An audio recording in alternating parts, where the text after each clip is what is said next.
Innal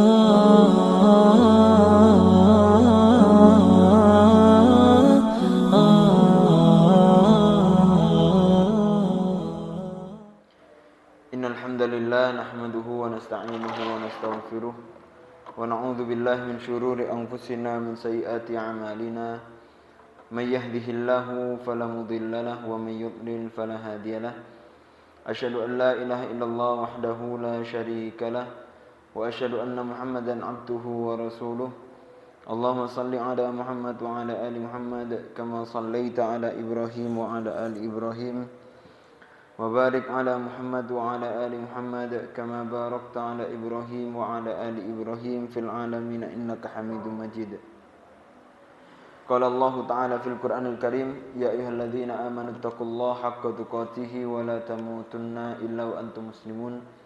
Ya ayyuhan nasu taqu rabbakumul ladzi khalaqakum min nafsin wahidah wa khalaqa minha zawjaha wa batha minhuma rijalan katsiran wa nisaa'a wattaqullaha alladzi tasaaluna bihi wal arham innallaha kana 'alaikum raqiba. Ya ayyuhalladzina amanu taqullaha wa qulu qawlan sadida yuslih lakum a'malakum wa yaghfir lakum dhunubakum wa man yuti'illaha wa rasulahu faqad faza fawzan 'azima.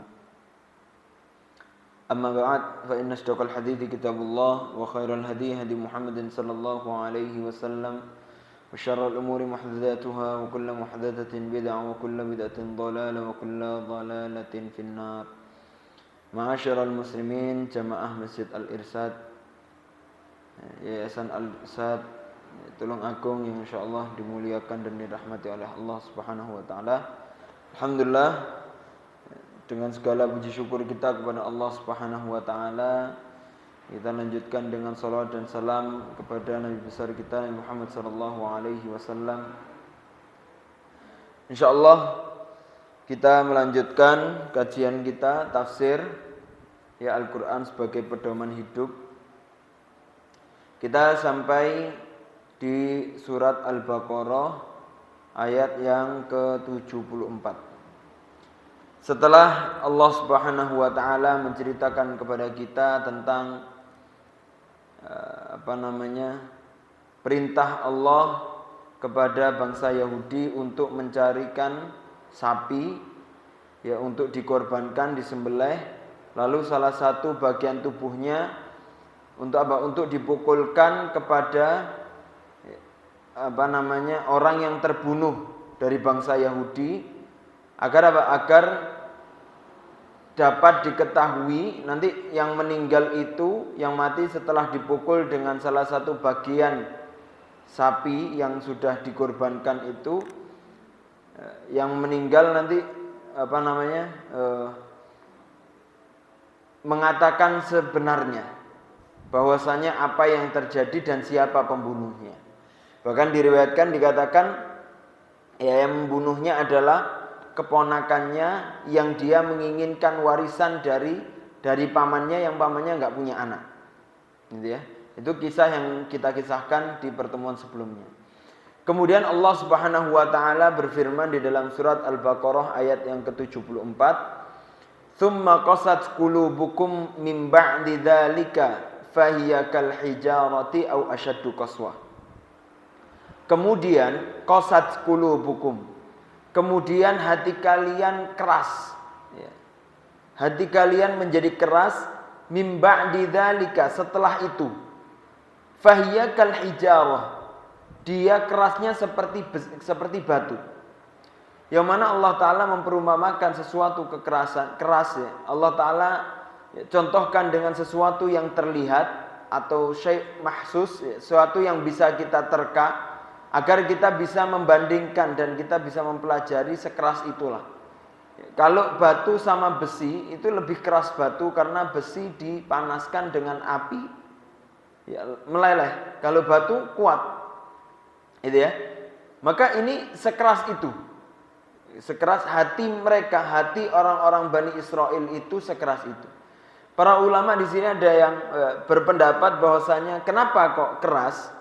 Yang pertama pendapatnya adalah karena ada seorang ponakan yang dia menginginkan warisan cepat gitu ya. Sehingga dia harus membunuh pamannya agar dia mendapatkan warisan.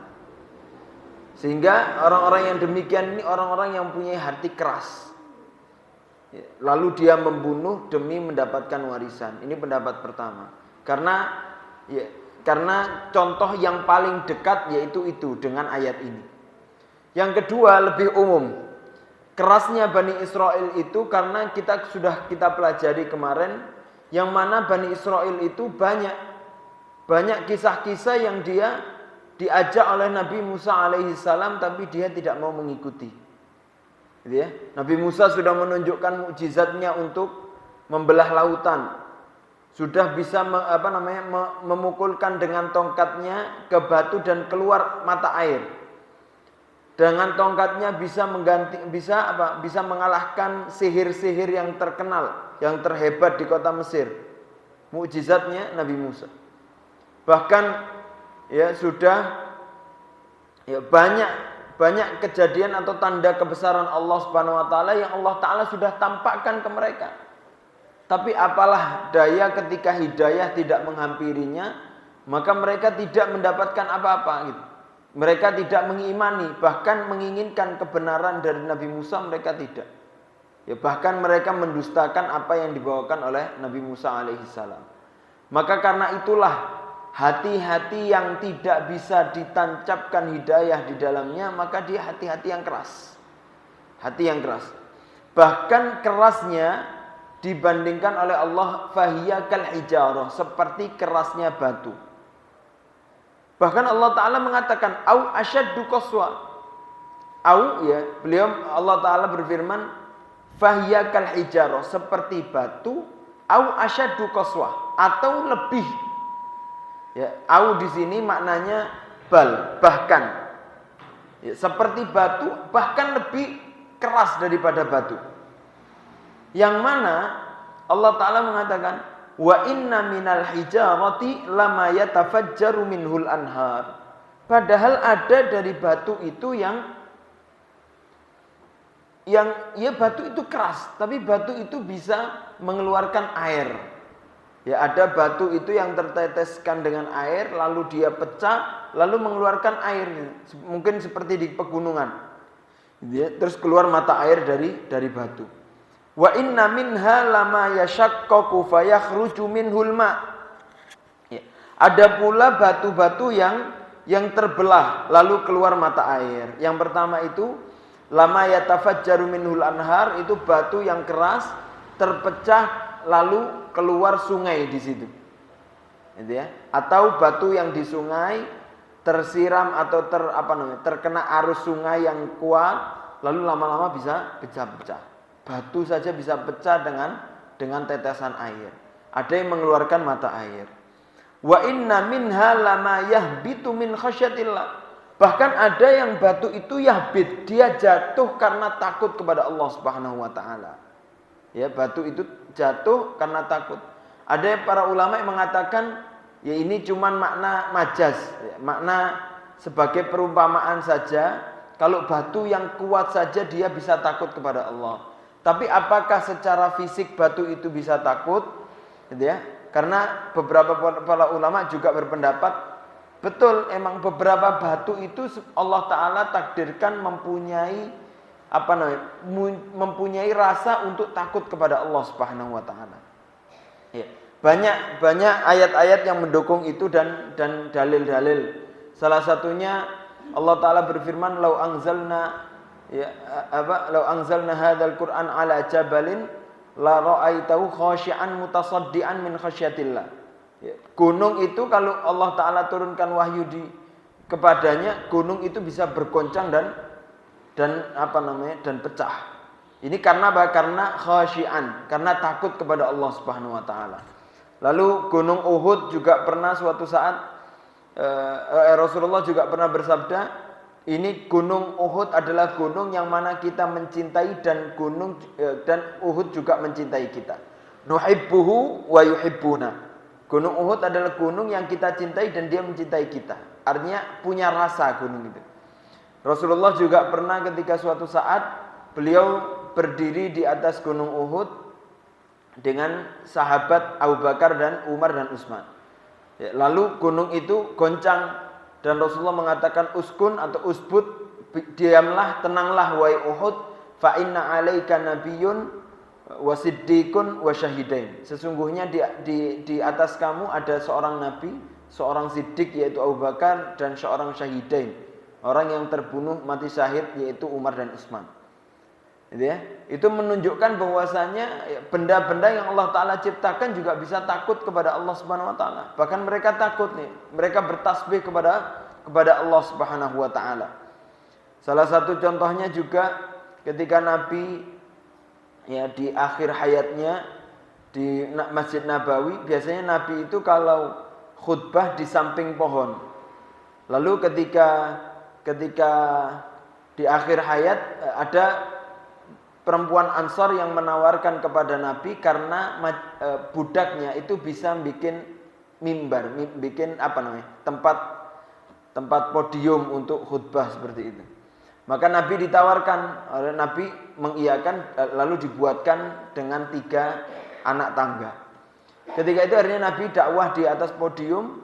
Ketika Nabi dakwah di atas podium itu, Nabi mendengarkan isakan tangis dari pohon yang dulunya tempat sandaran Nabi untuk khutbah. Artinya pohon itu bisa bertasbih, bisa takut kepada Allah Subhanahu Wa Ta'ala. Maka batu pun lama yahbitu min khasyatillah. Batu pun bisa takut kepada Allah Subhanahu Wa Ta'ala. Gitu. Batu yang keras bisa takut. Bagaimana hati-hati kita yang tidak sekeras batu, tapi kita tidak takut kepada Allah Subhanahu Wa Ta'ala. Nauzubillah. Ya. Maka ini menjadi pelajaran untuk kita bahwasanya ilmu puncaknya adalah takut. Hati yang betul, hati yang baik, hati yang lembut adalah hati-hati yang takut kepada Allah Subhanahu wa taala. Wa mallahu bighafilin amma ta'malun. Dan Allah Subhanahu wa taala tidak pernah lalai untuk memantau kalian apa yang telah kalian kerjakan. Berarti ya ini juga para ulama mengatakan kalau ada sifat yang menafikkan sesuatu, berarti lawannya adalah sifat kesempurnaannya Allah Subhanahu wa taala. Kalau di sini dikatakan bighafilin, Allah taala tidak lalai, berarti Allah taala sangat peka dan Allah taala sangat maha memantau. Kalau di ayat kursi itu la ta'khudhu sinatu wala naum, Allah taala itu tidak ngantuk dan tidak tidur, berarti Allah taala itu lawan dari itu.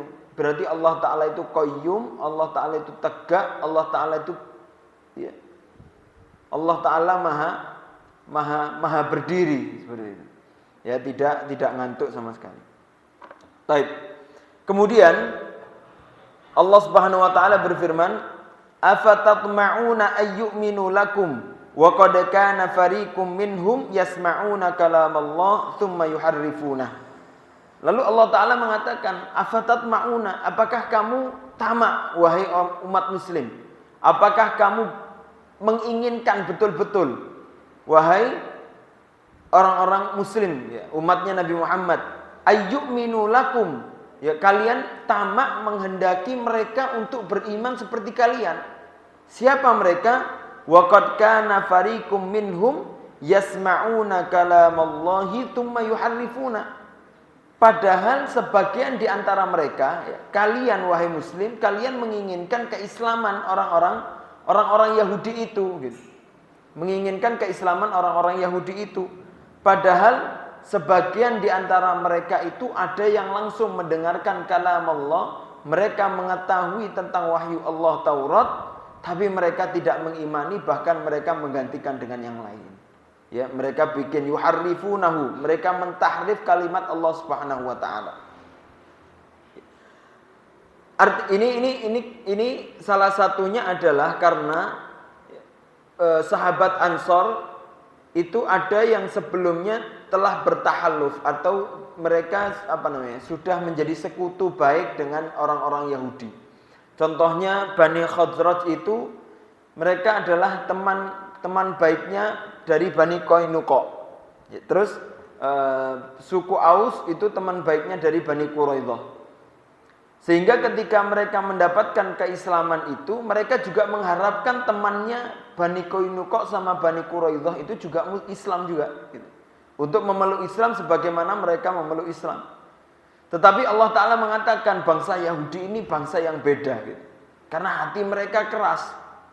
Sehingga kalau kalian mengharapkan keimanan kepada mereka, mereka itu bahkan sudah mengetahui tentang wahyu. Mereka sudah mengetahui tentang siapa yang akan menjadi nabi. Bahkan dia tahu punya legalitas nabi itu seperti apa gitu. Mereka tahu betul tentang kewahyuan, tentang Allah Subhanahu wa taala. Mereka kenal betul tentang ya wahyu-wahyu Allah Subhanahu wa taala. Tapi mereka tidak mengimani, tidak iman kepada itu, bahkan ya yuharrifun, bahkan mereka mengganti.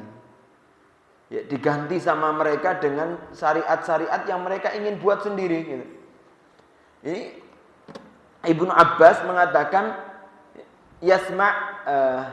wallahu alam, salah satu ulama ada yang mengatakan yasma'una, ini mereka karena yasma'una kalamullah itu adalah ada 70 sahabatnya Musa atau 70 umatnya Nabi Musa itu yang ketika Nabi Musa ke Bukit Tursina dan Nabi Musa mendapatkan wahyu, dan ketika itu Nabi Musa langsung diajak ngomong sama Allah Ta'ala. Wa kallamallahu Musa taklima, itu Allah wa kallamallaha Musa taklima. Wa kallamallahu Musa taklima, yang mana Allah Ta'ala langsung ngajak ngomong Nabi Musa. Dan ada yang mengatakan 70 orang itu juga mendengarkan kalimat Allah Subhanahu wa taala. Makanya di sini dikatakan yasmauna kalam Allah. Cuman ini bukan pendapat yang lebih diambil. Ya, artinya karena yang hanya bisa mendengarkan ketika itu Nabi Musa, makanya Nabi Musa mendapatkan julukan kalimullah. Orang ya, nabi yang satu-satunya yang langsung diajak ngomong oleh Allah Subhanahu wa taala, mendengarkan kalamullah langsung. Ya, sebagaimana juga nanti Nabi Muhammad sallallahu alaihi wasallam. Yang lebih rajih ya, atau pendapat jumhur yang lebih ya banyak mengambil, yaitu kalamullah artinya ya wahyu Allah Subhanahu wa taala. Mereka sudah faham, dan ini adalah orang-orang yang berilmu, orang-orang yang faham tentang wahyu gitu ya. Mungkin orang alim-alim mereka sudah mengetahui tentang wahyu Taurat, tapi mereka tidak mengimani, bahkan mereka menggantikan dengan yang lain. Mim ba'di ma aqaluhu wa hum ya'lamun. Ya, mereka mengganti setelah mereka mengetahui. Ya, bima aqalu, ya, mim ba'di ma aqaluhu. Setelah mereka mengetahui tentang wahyu itu, ya, wa hum ya'lamun, dan mereka mengetahui, tapi mereka rubah dan mereka ganti. Mereka ganti. Lalu Allah Subhanahu wa taala melanjutkan di ayat yang ke-76, wa idza laqul ladzina amanu qalu amanna wa idza khala ba'duhum ila ba'd qalu atuhadditsunahum bima fatahallahu 'alaikum liyuhajjukum bihi 'inda rabbikum. Kalau derajat yang pertama tadi afatatma'un ayyuminu lakum wa qad kana fariqum minhum. Ini orang-orang yang alim ya dari bangsa Yahudi, dia tahu tentang ilmu Taurat tapi mereka rubah. Ya, yuharrifun, mereka rubah kalimat Allah Subhanahu wa taala. Maka ini juga pelajaran buat kita enggak boleh untuk mentahrif kalamullah.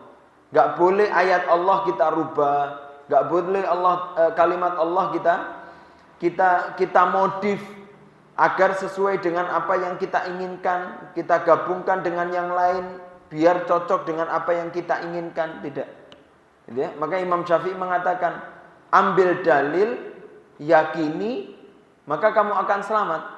Bukan kita mencari apa yang kita inginkan lalu dicari dalilnya, maka itu akan maka itu akan tersesat. Maka ini penting untuk kita tidak mentahrif atau merubah kalimat Allah Subhanahu wa taala. Kemudian wa idza laqul ladzina amanu, maka apabila mereka orang-orang Yahudi itu menemui orang-orang muslim yang beriman, qalu amanna, mereka mengatakan kita beriman. Wa idza khala ba'duhum ila ba'd, ketika di antara mereka setelah mereka ketemu dengan orang mukmin, mereka mengatakan keimanannya, lalu ketika mereka pulang ke kampung mereka, mereka ketemu dengan teman-teman mereka, wa idza khala ba'duhum ila ba'd, ketemu dengan yang lain, qalu atuhadditsunahum bima fatahallahu 'alaikum liyuhajjukum bihi. Ya, ketika mereka ketemu dengan yang lain, mereka mereka kembali ke agama mereka Yahudi. Ini artinya bangsa Yahudi pun ada yang mendapatkan sifat-sifat munafik. Artinya sifat munafik itu ada juga di bangsa Yahudi. Kemudian maka ketika mereka pulang ke teman-teman mereka, qalu, sebagian mereka ada yang mengatakan, atuhadditsunahum, apakah kamu menyampaikan kepada mereka orang-orang yang muslim, orang-orang umatnya Nabi Muhammad itu, bima fatahallahu alaikum, dengan apa-apa yang telah Allah Ta'ala bukakan kepada kalian, liyuhajukum bihi 'inda rabbikum, apakah kamu siap untuk menjadi hujah mereka kepada Allah untuk kalian? Afala ta'qilun, apakah kamu tidak berakal? Apakah kamu tidak berakal? Ini menunjukkan apa, ma'asyiral muslimin? Menunjukkan mereka itu juga mengimani bahwasanya ada hari akhir. Dan mereka juga yang kedua juga mereka mengakali Allah Subhanahu wa taala. Mereka menganggap Allah Ta'ala tidak tahu dengan apa-apa yang mereka kerjakan. Jadi mereka itu mengatakan, kamu ada apa mengajari mereka orang-orang mukmin?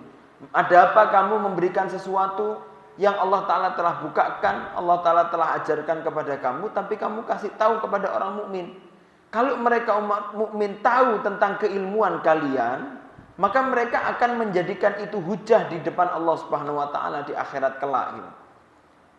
Artinya itu perbincangan mereka sebetulnya juga mereka mengimani adanya hari akhir. Orang Yahudi itu mengimani adanya hari akhir. Cuman mereka mengakali seakan-akan Allah Ta'ala nggak tahu apa yang dia kerjakan. Seakan-akan kalau ini kalau mereka tidak sebarkan, mereka tetap menutupi untuk dirinya, Allah Ta'ala nggak tahu. Na'udzubillah. Allah Ta'ala maha mengetahui segalanya. Para ulama mengatakan bima fatahallahu alaikum, apa yang dibukakan di situ, apa yang dibukakan. Ini berpendapat bahwasanya yang Yahudi buka ilmu dari Allah Subhanahu wa taala untuk umat mukmin itu adalah pertama tentang kenabian. Yaitu sifat yang Allah Ta'ala telah cantumkan, sifat kenabian akhir zaman di Taurat, itu sengaja mereka tutupi sebetulnya. Mereka tidak sebarkan, karena sebetulnya mereka tahu bagaimana sifat kenabian yang akan keluar. Makanya itu yang mendasari mereka pindah hijrah dari tempat nenek moyang mereka yang di Palestina atau di Syam, mereka berbondong-bondong pindah ke Madinah. Untuk apa? Karena mereka tahu tempat keluarnya Nabi akhir zaman adalah tempat kota yang banyak pohon kurmanya. Dan mereka menganggap tempat itu adalah Madinah. Sehingga mereka tinggal ke Madinah agar berharap Nabi yang keluar adalah dari keturunan mereka. Di tempat yang telah Allah Ta'ala janjikan, yaitu tempat yang banyak pohon kurmanya. Itu ya. Kemudian ini yang membukakan mereka. Maka sebagian dari mereka yang ada yang nggak terima, buat apa disampaikan kepada mereka gitu. Nanti kamu mengetahui tentang Allah Subhanahu wa taala, maka dia akan menjadi hujah. Mereka akan menuntut tentang apa yang telah kamu ketahui itu. Afala ta'qilun, apakah kamu tidak berpikir? Apakah kamu tidak mengerti tentang itu? Kemudian, awala ya'lamuna annallaha ya'lamu ma yusirruna wa ma yu'linun. Dan tidakkah mereka tahu? Awala ya'lamun, apakah mereka enggak tahu bahwasanya annallaha ya'lamu ma yusirruna wa ma yu'linun? Apakah mereka enggak tahu bahwasanya Allah Ta'ala itu mengetahui yusirrun, mengetahui apa yang rahasia dan apa yang tampak gitu. Kalau mereka tidak membukakan itu kepada orang-orang mukmin, tetapi mereka tahu tentang Allah, mereka tahu tentang wahyu, tapi mereka tidak mengimani. Mereka tahu kalau Nabi Muhammad itu seorang nabi, tapi mereka tidak mengimani, maka sebetulnya itu sudah cukup menjadi hujah Allah Subhanahu wa taala untuk apa? Untuk menegur, untuk mengazab mereka. Tapi mereka jadikan seperti Allah Ta'ala itu sesuatu yang bisa diakal-akali. Ya, nggak usah disebutkan. Nanti kalau kamu kasih tahu ke orang-orang mukmin, nanti orang-orang mukmin tahu, nanti dia ngelaporkan ke Allah Ta'ala gitu. Itu yang naudzubillah. Bahkan di perjanjian lama itu dikatakan, ya mereka ini salah satu contoh kalau mereka itu ngakal-ngakali. Ya. Dikisahkan di situ tuh Nabi Ishak itu punya 2 anak, namanya Isu, ya, Isu sama Yakub. Dan yang kakaknya itu adalah Isu. Dan Nabi Ishak ingin memberikan kenabian setelahnya itu kepada Isu, karena Isu anak pertamanya, gitu ya. Dan Nabi Ishak ketika itu sudah lanjut usia dan tua sehingga dia buta. Akhirnya Nabi Ishak memerintahkan ke Isu, kamu pergilah, keluarlah ke hutan, cari hewan, ya, buruan, lalu sembelih, korbankan, dan hewan, ya, kurban tadi itu datangkan ke saya, masak lalu datangkan ke saya. Setelah itu akan aku berikan kenabian. Lalu ketika Yakub mendengarkan itu, ketika Isu pergi, lalu Yakub langsung mencari hewan itu dan dapat. Lalu datang ke Nabi Ishak, ke ayahnya Nabi Ishak dengan menggunakan pakaiannya Isu dan menancapkan beberapa bulu di badannya karena Isu mempunyai bulu badan. Ketika Yakub menghadirkan itu, kata Nabi Ishak, "Siapa kamu?" Kata Nabi Yakub, "Ya, saya Isu." "Kamu Isu tapi suaranya seperti Yakub." Lalu dicek badannya ternyata juga berbulu. Padahal itu Nabi Yakub. Kemudian akhirnya Nabi Ishak memberikan kenabian itu pada Yakub. Artinya ini akal-akalan.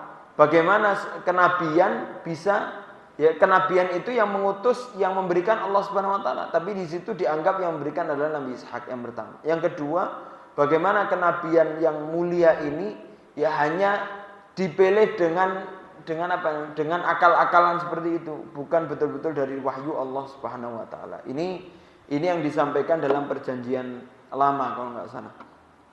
Artinya Yahudi sudah biasa untuk ngakal-ngakali. Maka nggak usah heran kalau, ya, kita diakal-akali oleh orang Yahudi. Bagaimana dia memprogram segala keadaan zaman ini yang supaya orang itu jauh dari Tuhannya, dari Allah Subhanahu wa taala. Mereka memberikan program yang ngakal-akalan. Karena Allah Subhanahu wa taala Tuhannya saja juga diakal-akali oleh bangsa Yahudi. Dan mereka adalah bangsa yang paling licik. Kemudian ini yang pertama adalah mereka orang-orang yang munafik dari orang Yahudi.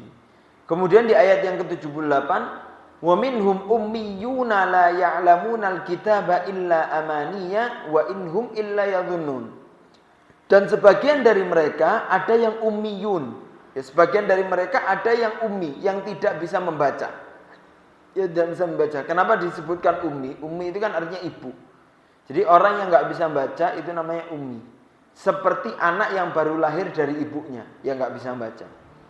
La ya'lamunal kitab, dia nggak tahu tentang kitab. Illa amaniya, kecuali dia hanya membaca saja. Amaniya itu yaitu membaca. Jadi baca Quran tapi seakan-akan kayak angan-angan, baca wahyu tapi nggak masuk di hati. Hanya baca tapi nggak tahu esensinya, nggak tahu manfaatnya, nggak tahu rasanya, nggak tahu hikmahnya gitu. Maka orang-orang yang baca Quran seperti, ya, baca Quran tapi pikirannya kemana-mana, itu namanya amani. Ya, amani. Baca, ya, mulutnya baca tapi pikirannya nggak fokus di Quran, itu namanya amani. Illa amaniya wa inhum illa yadhunnun. Dan mereka itu hanya seperti orang yang menduga-duga saja. Ya, ada orang yang seperti ini. Jadi ya dia Yahudi tapi dia nggak tahu apa-apa, sudah ikut saja. Maka Allah Ta'ala mengancam, fawailul lilladzina yaktubunal kitaba biaidihim. Maka Allah Ta'ala mengancam orang-orang yang pertama itu. Ya, orang-orang yang dia sudah tahu tentang wahyu, ya, dia mengetahui tentang bima fatahallahu alaikum, mengetahui tentang ilmu yang telah Allah Ta'ala bukakan kepada mereka, tapi yuharrifun, tetapi mereka mengubah itu. Maka Allah Ta'ala mengancam, fawailul lilladzina yaktubunal kitab.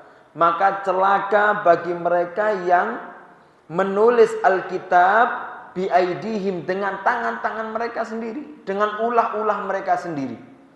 Ya, mereka mengganti kitab itu bukan paksaan, tapi betul-betul karena keinginan mereka sendiri. Ya, karena ulah mereka sendiri. Allah Ta'ala ancam dengan wailun. Wailun itu artinya celaka.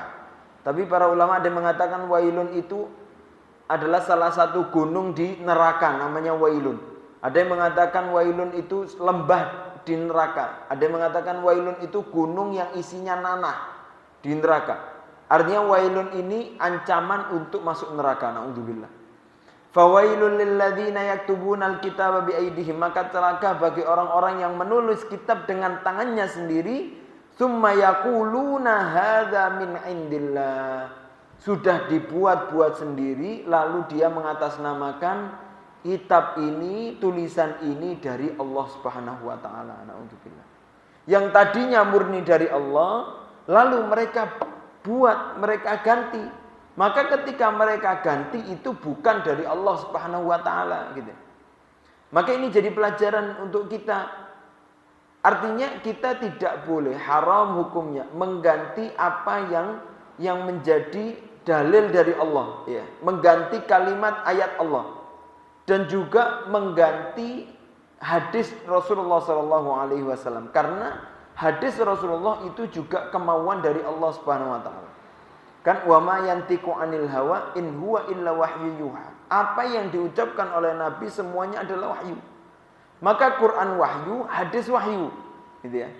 Maka ketika kita mendengarkan hadis, kalau kita ingin menyampaikan, kalau kita betul-betul nggak tahu, ya, artinya kita belum paham, artinya kita, kalau kita hafal betul hadis itu boleh kita sampaikan. Tapi kalau hadis itu kita lafadznya tidak hafal, ya maka kita, para ulama mengambil solusi, yaitu kita mengatakan ya, seperti ya, bahasa Arabnya kama qala Rasulullah. Jadi ya maknanya hampir mirip seperti apa yang disampaikan oleh Rasulullah.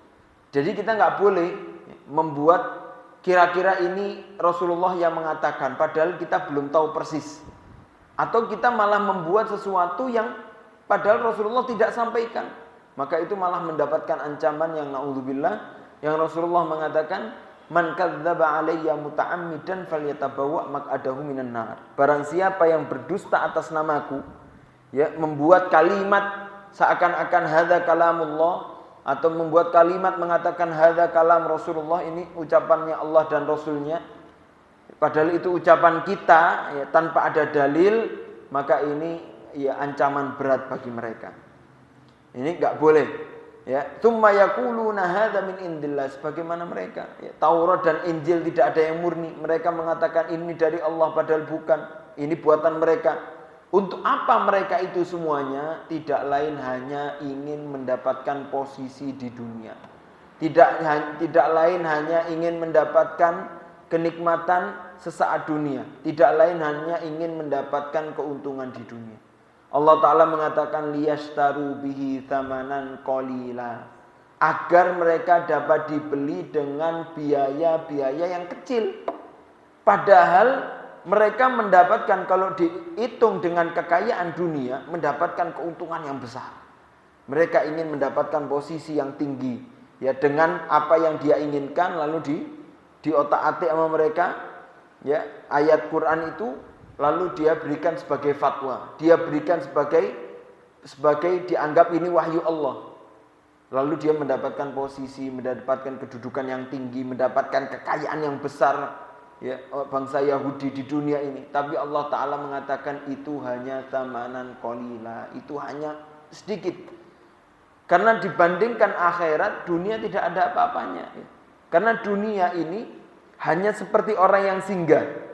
Karena kalau kita lihat, ya kalau kita ngitung Masehi saja dari zamannya Nabi Isa ke sekarang itu hanya 2023 tahun. Dari zamannya Nabi Muhammad ke kita hanya 1400 sekian tahun, ya kan?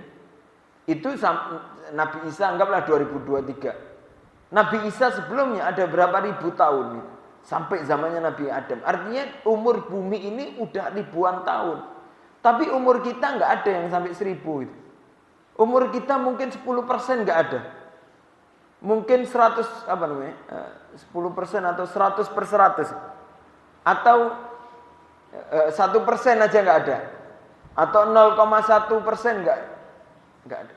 Artinya apa namanya? Orang kalau tinggal hanya sebentar itu namanya menetap atau singgah. Singgah, iya. Kalau tinggal di rumah lama, tapi kalau tinggal di hotel sebentar cuman 1 malam, 2 malam itu namanya singgah. Tapi kalau sampai berbulan-bulan, setahun, 2 tahun tinggal itu namanya menetap. Tapi kalau sebentar-sebentar dibanding umur dunia kita ini hanya sebentar. Artinya nggak ada apa-apa yang bisa kita unggulkan di dunia ini. Semuanya zamanan qalila, sedikit. Bahkan 2 rakaat fajar itu Allah Ta'ala katakan lebih berharga daripada dunia dan langit seluruh isinya. Artinya dunia nggak ada apa-apanya. Bahkan apa yang kita simpan pun sekarang di bank atau yang jadi emas itu hanya belum menjadi keuntungan buat kita kalau tidak kita sedekahkan, kalau tidak kita infakkan, kalau kita tidak gunakan untuk kebutuhan-kebutuhan yang baik gitu. Maka ini menjadi pelajaran bahwasanya kita perlu perhatikan ya, dunia ini adalah zamanan qalila. Baik, kita dengarkan azan dulu. Salah satu bentuk kita untuk tidak sampai atau kita menghindari dari mengubah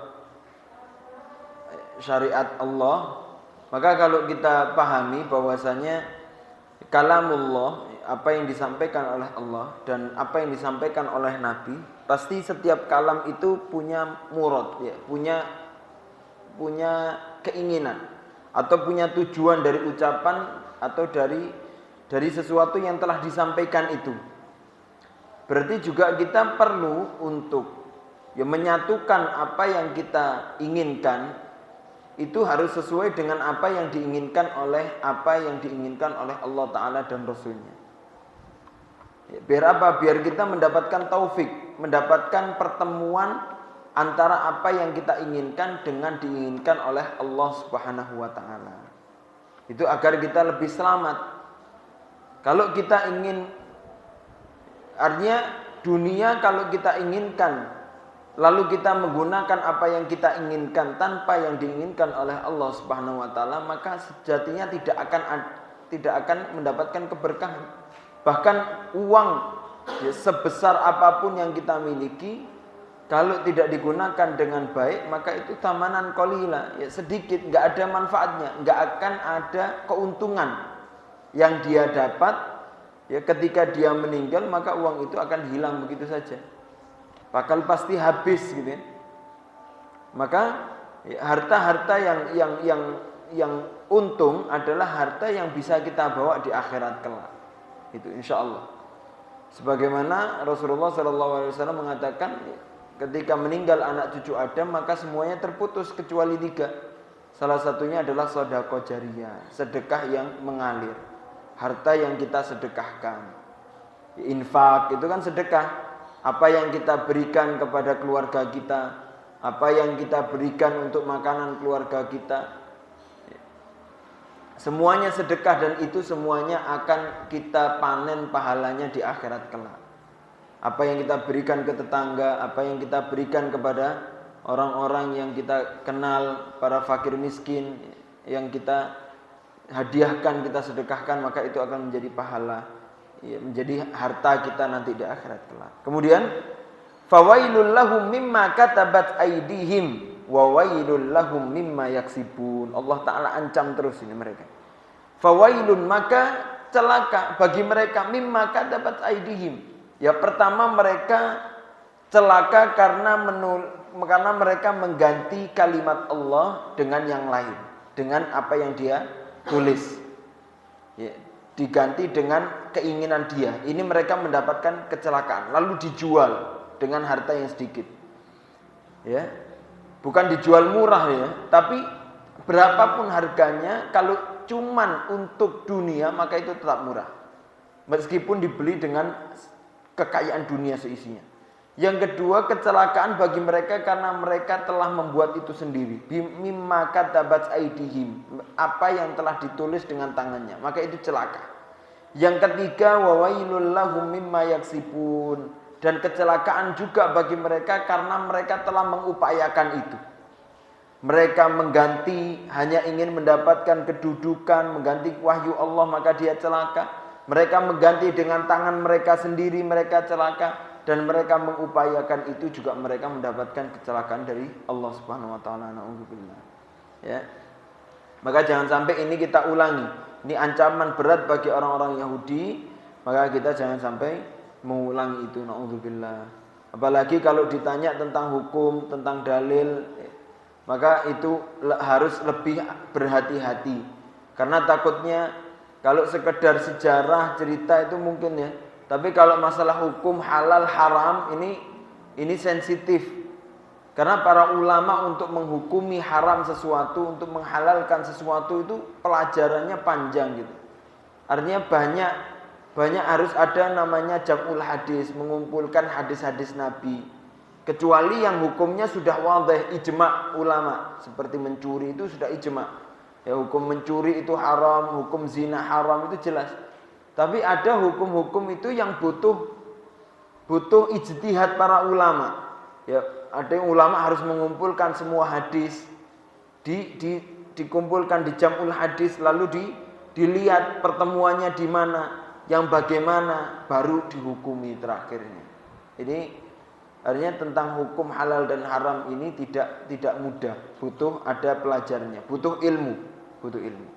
Kemudian Allah Ta'ala berfirman, wa qalu lan tamassanan naru illa ayyaman ma'dudah, dan mereka mengatakan sesungguhnya lan tamassanan nar, sesungguhnya api tidak akan pernah menyentuh kita, api neraka.